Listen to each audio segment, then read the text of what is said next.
48 minutos pasan de las 10 de la noche y es un placer para nosotros recibir a Álvaro Padrón, asesor de Presidencia en la Integración Regional y secretario ejecutivo del CEFIR, el Centro de Formación para la Integración Regional. Bienvenido, Álvaro. Muchas gracias. ¿Cómo gracias. estás? Bien, bien, bien. ¿Con actividad estás un ratito?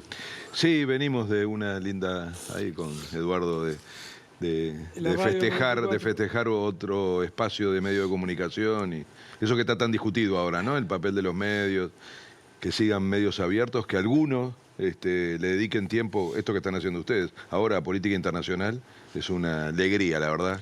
Bueno, lo que pasa es que no le hemos, yo no sé si la palabra es la relevancia, pero en este programa, por ejemplo, hemos hablado de diferentes áreas y sus políticas públicas, por ejemplo, de economía, de educación, de salud, diferentes especialistas, pero tengo la sensación de que la política internacional atraviesa todo esto. O sea, ¿qué papel ocupa hoy la política exterior en nuestro país? Sabes que es buen punto esa idea de transversalidad, ¿no? Yo diría de conexión, para no exagerar con esa interdependencia, pero yo creo que en mi época era más difícil verlo, ¿no? Nosotros aprendimos mucho la conexión con el empleo.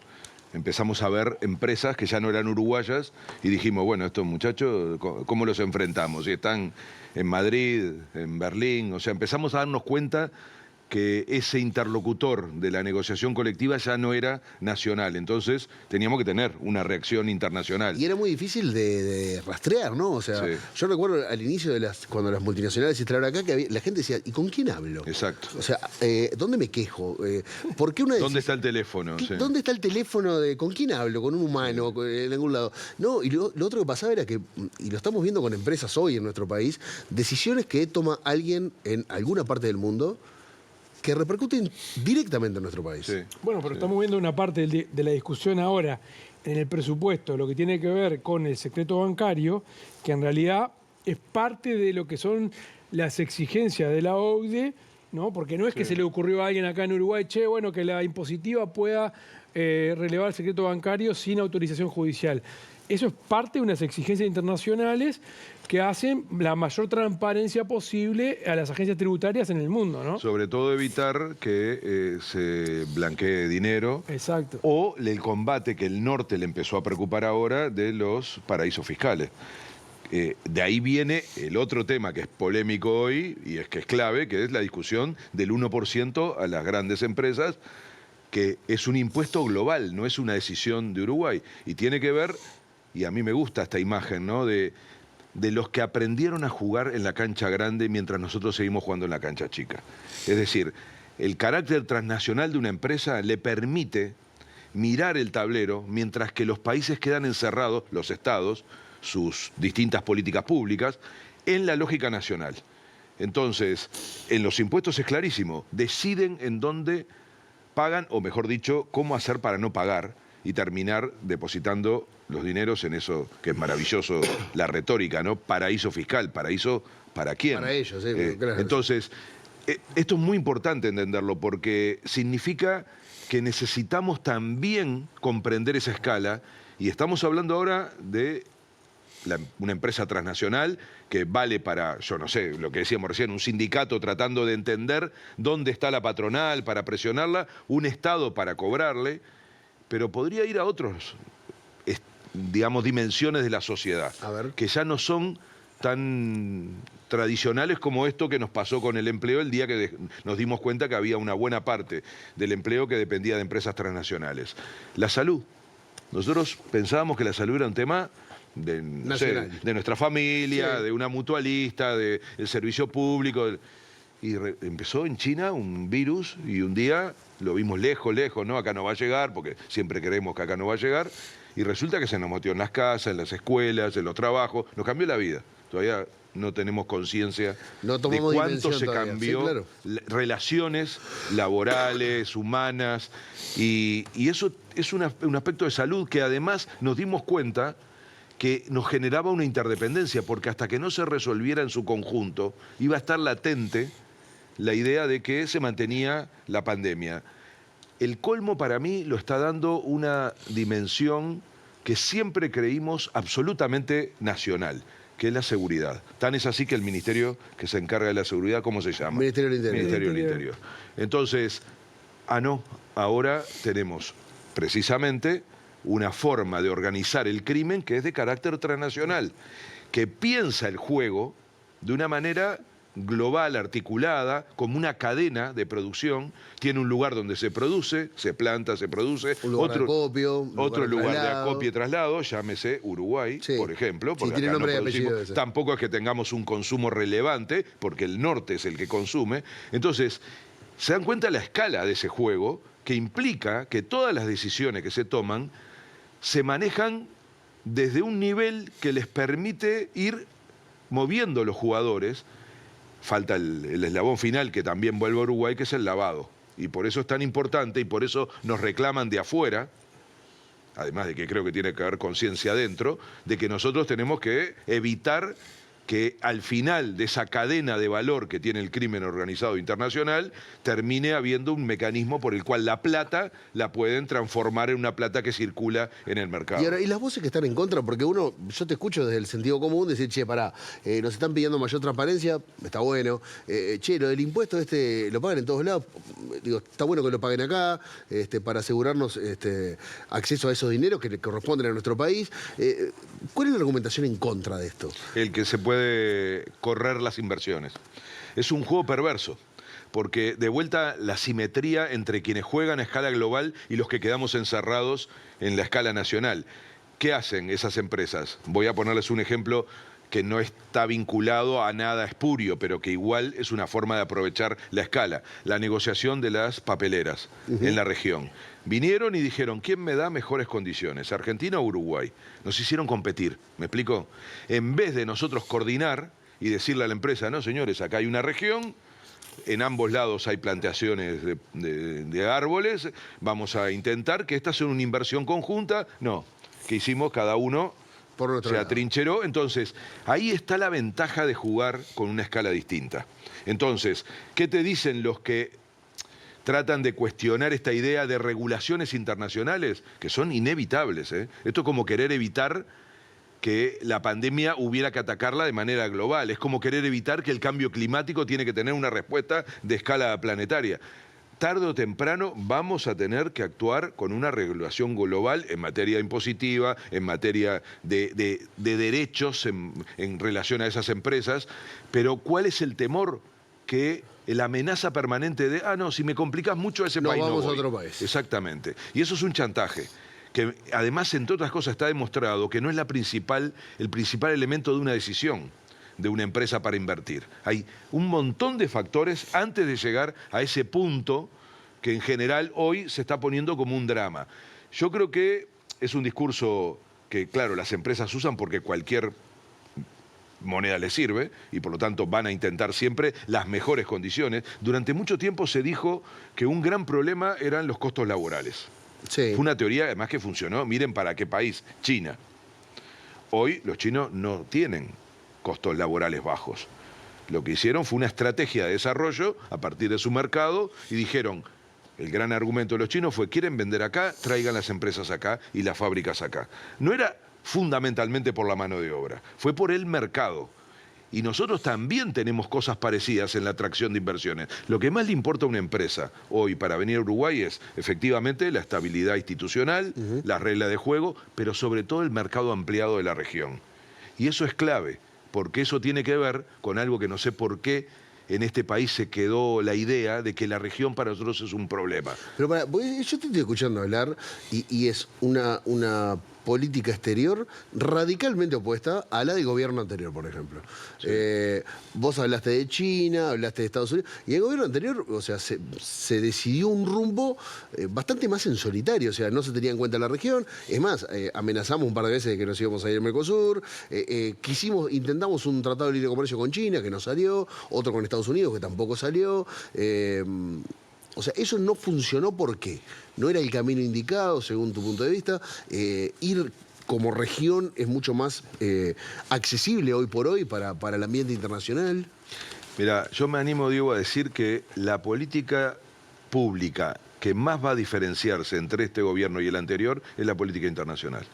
Después nos va a pasar que estamos todo el tiempo comparando temas de educación, de salud, pero en la que va a haber una diferencia más grande de orientación y yo diría de ejecución y resultados, va a ser en la política internacional. ¿Por qué? Porque en realidad no es solo que la política actual está teniendo un rumbo. Tampoco todavía me arriesgo a decir que sea exitosa. Lo que tengo muy claro es lo mala que fue la anterior. Y tiene que ver, en primer lugar, con una concepción absolutamente insólita, que es pensar a la región como un problema y no como parte de nuestra fortaleza. Pero se hizo explícito aparte, ¿no? ¿Cómo fue la referencia que usaron? El lastre. El lastre. El lastre. Exactamente. El lastre. Imagínate esa teoría del lastre con relación al Mercosur, ahora que acabamos ayer de aprobar un acuerdo entre Mercosur y EFTA. Estos son los países europeos que no están en la Unión Europea. Si las cosas salen como tienen que salir, en cuestión de 2 meses, vamos a tener el acuerdo Unión Europea-Mercosur. ¿Alguien cree seriamente que Uruguay podría tener un acuerdo Uruguay-Unión Europea? Uruguay-EFTA. Yo calculo que no. Uruguay-China, quedó claro. ¿Por qué? Pero esto es sentido común puro. ¿Alguna vez estuvimos cerca del acuerdo con China? Porque yo recuerdo que hubo como hubo para conferencia de prensa, se firmó el memorando, se firmó esto, vamos rumbo al TLC. ¿Estuvimos cerca en algún momento? Yo voy a explicar una cosa que es de sentido común y que por lo tanto demuestra que no es un problema de lo que uno quiera. Nosotros no tenemos nada para ofrecer. Somos 3,5 millones de personas de un país bastante abierto, además en términos comerciales. ¿Qué le importa al resto del mundo sobre nuestra región? El acceso al mercado ampliado que Uruguay tiene por pertenecer al Mercosur en relación a Brasil y Argentina, que son economías relativamente cerradas y que ya estás hablando de otro volumen de negocios. Somos como una linda puerta de entrada. Somos una puerta de entrada. De hecho, un debate que está dándose ahora con mucha fuerza que tiene que ver con la lógica, digamos, de la zona franca, tiene que ver con una ventaja que nos dan a los uruguayos los demás países de la región, sobre todo Argentina y Brasil, de permitirnos que ingresen productos a Uruguay, a partir de ahí se consideren productos del Mercosur y circulen en la región. Eso es básicamente el ejercicio de la zona franca. Entonces, ¿cómo pensar que nosotros solos podemos negociar con los bloques grandes del mundo? Primero, hay una cuestión de asimetría, ¿no? Es obvio que no vamos a poder negociar en igualdad de condiciones. Segundo, es no entender lo que le interesa a esas potencias. ¿Qué fue lo que hizo desactivar el acuerdo con China? Cuando el resto del Mercosur dijeron, queridos uruguayos, si ustedes van a negociar el acceso a nuestro mercado, nos vamos a encargar nosotros de eso. Ustedes, si quieren, se van del Mercosur y negocian un acuerdo bilateral y le ofrecen a los chinos lo que vayan a venderle a los 3,5 millones de uruguayos. Ahí se acabó la discusión. No hubo más nada que discutir. ¿Por qué? Porque Uruguay no ofrece su mercado. Lo que ofrece es su pertenencia al Mercosur. El día que Uruguay no esté en el Mercosur, deja de ser atractivo para ese tipo de inversiones o ese tipo de acuerdo. Y se está demostrando ahora, el acuerdo que es viable es el acuerdo Mercosur-Unión Europea. El camino que había que haber hecho desde el comienzo es decirle al resto del Mercosur, vayamos a negociar juntos con China. Eso es lo que está pasando ahora, que es que en vez de ser un enano llorón que se queja desde adentro y les dice a los demás... ¿De Uruguay estás hablando? Estoy hablando de Uruguay. No, me asusté en un momento. Bien. De Uruguay. Bien. Estoy hablando de Uruguay. Es una actitud. Es la actitud del que se siente todo el tiempo perjudicado, se queja, reniega de su condición. Llegó a decir alguien, esta es una casa linda en un barrio pobre. Entonces, con ese tipo de relato, lo que terminamos haciendo es casi aislando a Uruguay. ¿Qué es, cuando te digo que probablemente el cambio más radical de una política pública va a ser esto? Exactamente al revés. ¿Qué hace el gobierno actual? Decide liderar los procesos de integración. Acabamos de empezar con uno el martes pasado, se llama Consenso de Brasilia, es Sudamérica, para explicarlo. La semana pasada asumimos la presidencia del Consenso de Brasilia, el año que viene vamos a asumir la presidencia de la CELAC. ¿Por qué ocupar esos espacios para nuestro país puede ser de relevancia? Por esto que estoy diciendo. Porque además de ser parte de la región, si somos quienes de alguna manera cumplimos un rol de conducción, nos va a ir mejor. Y uno va a preguntar, ¿por qué elegirían Uruguay a conducir? Eso te iba a preguntar, ¿por qué Uruguay? ¿Sabés por qué? Porque está escaso el liderazgo capaz de juntar. Es algo que en una lógica polarizante, antes de empezar el programa hablamos de Estados Unidos, ¿no? De lo que vamos a vivir dentro de unos días en las Naciones Unidas. Vamos a ir a un país que en vez de ser un anfitrión para juntar, Es un anfitrión hostil, que divide, que provoca. Bueno, Está eso poniendo aranceles, Exacto. peleándose con los vecinos, Sí, sí. peleándose con todo el mundo. Sí, sí, sí. Esa dinámica que hoy funciona en gran parte de la política, porque para algunos sectores polarizar, enfrentar, insultar, produce resultados electorales. Primero está sacando a Estados Unidos del liderazgo internacional. Esto es una tendencia irreversible. Estados Unidos está renegando de su propia historia y de lo que lo hizo exitoso como potencia hegemónica. Que es abrirse. Sí, sí. ¿Y quién está asumiendo el liderazgo? China. Sí, estamos en una transición de época, que migra el poder de Occidente a Oriente, particularmente de Estados Unidos a China. Pasó varias veces en la historia. La última vez fue del Imperio Británico a su colonia, que era Estados Unidos. O sea que no es tampoco extraordinario. Creo que una diferencia grande igual es que China no ha tirado un tiro. No. Lo ha hecho desde otro lugar. Lo bélico no está presente en este cambio de era. Porque históricamente las transiciones siempre fueron con Violentas. un factor militar muy fuerte. Igual algo hay en la vuelta ahora y Estados Unidos recurre a lo único que le queda como hegemónico, que es el poder militar, sigue siendo la potencia militar más grande del planeta. Por eso reactivó la OTAN, porque también allí tiene una capacidad hegemónica. Pero lo que te quiero decir en relación de vuelta a Uruguay es que como escasea esta vocación de juntar, de generar diálogo, de crear consenso, se valora mucho el papel de Uruguay, porque además eso podés contarlo, pero si no te lo creen, no vale. ¿Por qué lo creen tanto de Uruguay? Porque nosotros lo ponemos en práctica. Primero lo tenemos adentro, luego lo hacemos como un ejercicio que ustedes lo han visto y en el mundo nos admiran, sobre todo los argentinos tienen ya a esta altura, cada tanto nos dicen, basta uruguayo de enrostrarnos esa convivencia cuando los presidentes, Se juntan los y presidentes, los expresidentes van para arriba, para abajo. En esto fue clave Mujica, porque claramente generó esa idea de ser el que juntaba sectores, incluso en la región, que eran de izquierda, pero también de derecha. Se llevó muy bien con Piñeda, con Santos. Te quiero hacer una pregunta de eso y capaz que no me la podés contestar. Vos decime hasta dónde me podés contestar. Fuiste una persona cercana al expresidente Mujica. Y en los últimos años de Mujica, ¿es real que, por ejemplo, había reuniones con presidentes de la región que pasaban totalmente por abajo del radar, que hasta el día de hoy, creo que no hace mucho, nos enteramos de reuniones, a veces hasta mensuales, con presidentes de primera línea, que ningún medio se enteraba, pasaban totalmente desapercibidas? Este rumor de que Mujica de alguna forma dejó ciertos deberes a algunos presidentes de la región, como que a pesar de su ausencia todavía hay una influencia muy grande de Mujica en varios presidentes de la región que están llevando a cabo ciertas políticas que fueron pensadas con mucha anticipación. ¿Esto es real? Es real, sí. Pepe hizo, le llamábamos el grupo Quincho. El clic se le hizo cuando ganó Lula.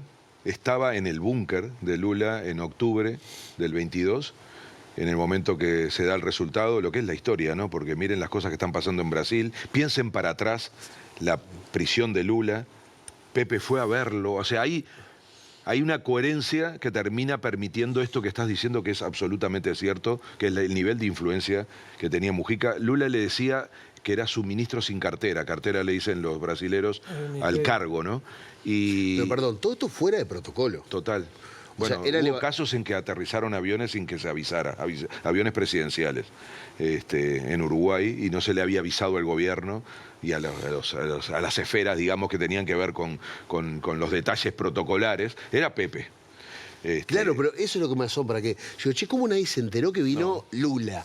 Porque no es que venga, no sé, un ministro, que capaz que pasa más desapercibido, pero digo, ¿cómo lograr, aparte, y esto vos de vuelta, lo que puedas contar, que a veces era levantar un teléfono y decir, che, venite y traete a fulanito, menganito y sultanito. Y estamos hablando de que era presidente de Chile, presidente de Ecuador, presidente de Colombia, y venían.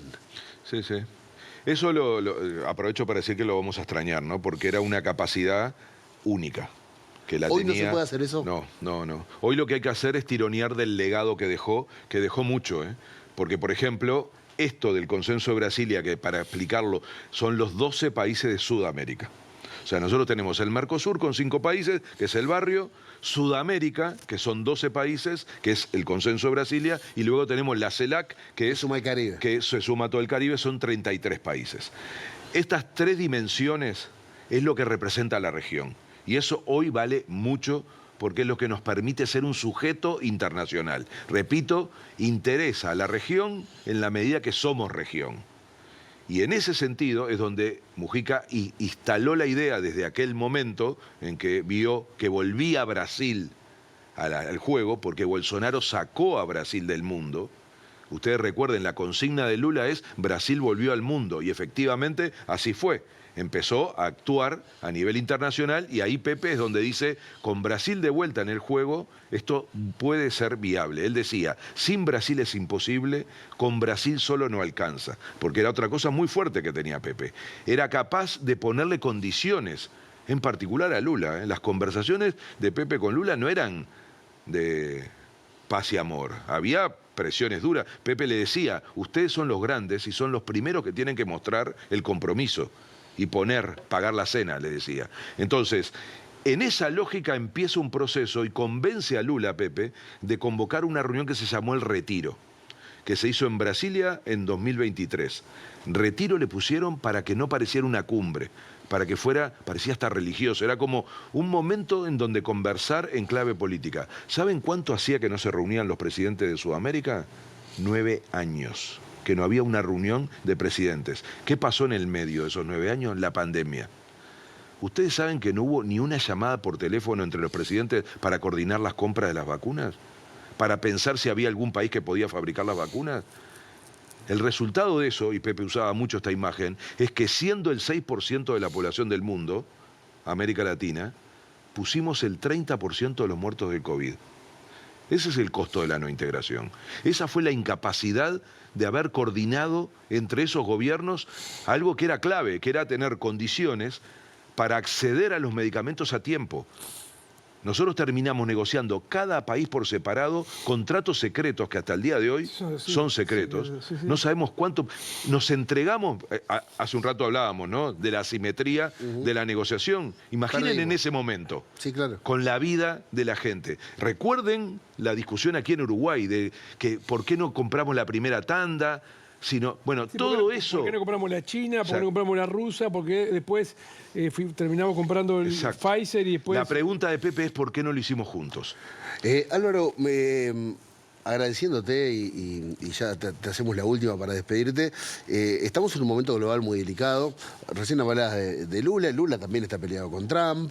Hay tensiones fuertes. Hay otro frente que hoy por hoy nos parece más lejano, que es el frente ruso en Ucrania. Y hoy por hoy la atención está centrada en el conflicto en Israel, más precisamente en Gaza. Dentro de unos días se va el presidente Orsi con 4 ministros y una delegación a esta asamblea de la ONU. También va a haber un homenaje a Mujica por fuera de esta asamblea. Cambió la postura uruguaya con respecto al conflicto en Gaza.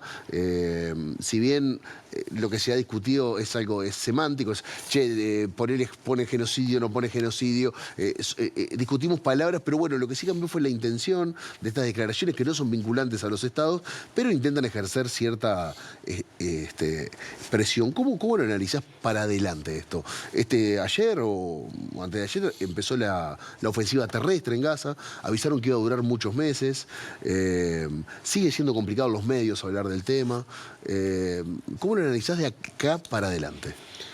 Y yo creo que de aquí para adelante tiene que ser un permanente aumento de la presión internacional. Y tiene que haber una capacidad de ayudar a que la respuesta también esté adentro de Israel. Yo estoy convencido que esa combinación es la que va a hacer revertir una estrategia de un gobierno que está jugado a esto, entre otras cosas por la sobrevivencia de Netanyahu, para no caer en lo que iba a pasar antes de que todo esto empezara. Iba a haber un juicio, iba a terminar perdiendo su cargo, iba a terminar habiendo una elección. O sea, había una presión popular por un cambio de gobierno y por un enjuiciamiento a su desempeño, incluso elementos de corrupción. Entonces, terminó alimentándose dos polos, porque también aquí la locura de Hamás es tremendo. Entonces, quienes en un momento fueron aliados, hay que saber que hubo un momento de alianza entre Hamás y el gobierno de Israel, terminan retroalimentándose y poniendo a dos pueblos en el medio. La salida claramente tiene que ser una salida negociada. Es muy importante lo que pase martes, miércoles y jueves en Naciones Unidas, porque ahí es donde se va a expresar de alguna manera la mayor presión posible internacional. Europa, países que hasta no hace mucho eran aliados de Israel, se dieron vuelta. Sí. Estamos hablando de Francia, Alemania, un aliado Todo el mundo histórico. árabe, la cumbre de ayer, antes de ayer, 40 países árabes después del ataque En Qatar. Entonces, esta ofensiva de estos días no es casual. Está ocurriendo antes de la Asamblea, porque la Asamblea va a ser un gran revés para estas políticas. Entonces, ¿qué tiene que hacer Uruguay? Yo no niego discutir para atrás también, ¿eh? Yo creo que hay que hacer una mirada autocrítica. Yo creo que ha habido... ¿Fuimos tibios como Estado? Tampoco quiero caer en un adjetivo. Lo que creo que la forma en que el gobierno uruguayo ha trabajado, que ha sido escalonando las posiciones, es intentando ir acompañando el proceso y no teniendo declaraciones rígidas como para saludar la bandera, que hay que entender que una declaración de Uruguay No mueve la no aguja. mueve la aguja, pero es un debate que se ha instalado en Uruguay y yo creo que es válido. Y yo creo que está bien que la gente discuta y que tengamos tensión para tener la mejor política pública posible. Entonces quiero mirar un poco para atrás también. Yo creo que mirando ese atrás, para adelante tiene que haber un poco más de sintonía, incluso en la región. Incluso en la región. Y yo creo que va a ser muy importante una reunión que va a ocurrir el miércoles. ¿Se acuerdan un encuentro de gobiernos progresistas en Santiago de Chile hace unos meses? Donde estuvo Petro, Lula, Sánchez, Boric y Orsi. Esa misma reunión se repite el 24 de mañana con 15 países más. Yo creo que en ese marco Uruguay funciona mejor, porque aparece con una idea que yo creo que es muy valiosa. ¿Qué podemos hacer para ayudar? No solo para quedar bien. Y yo creo que en una reunión de ese estilo van a aparecer iniciativas que permitan, vos decías mover la aguja, bueno, que pase algo. Yo creo que se acabó el momento de los discursos y las declaraciones. Hay que parar esta locura y ahora me parece que llegó el mejor momento, que es las Naciones Unidas, donde va a haber mayor capacidad de presión, porque esto solo funciona con presión, de afuera y de adentro. Que pase algo antes de que no quede nada, ¿no? Exacto. Porque está tierra arrasada, Gaza. Sí, que no siga muriendo gente. Álvaro Padrón, muchísimas gracias por acompañarnos. A ustedes hoy. por invitarme. Un placer y buen viaje. Bueno. Nosotros nos vamos, nos queda el último bloque de Sin Piedad. Se viene en nuestro panel, se viene Javier Máximo Goñi y Maxi Pérez, vamos a estar charlando de todo lo que pasó en el programa y tenemos una canción hoy que va dedicada a los colonos. ¿A los colonos? Sí, muy alegre, no muy bailando. ¿Pero cuáles Eduardo. colones? ¿Cuáles Bueno, colones? algunos. Ya venimos con el último bloque de Sin Piedad.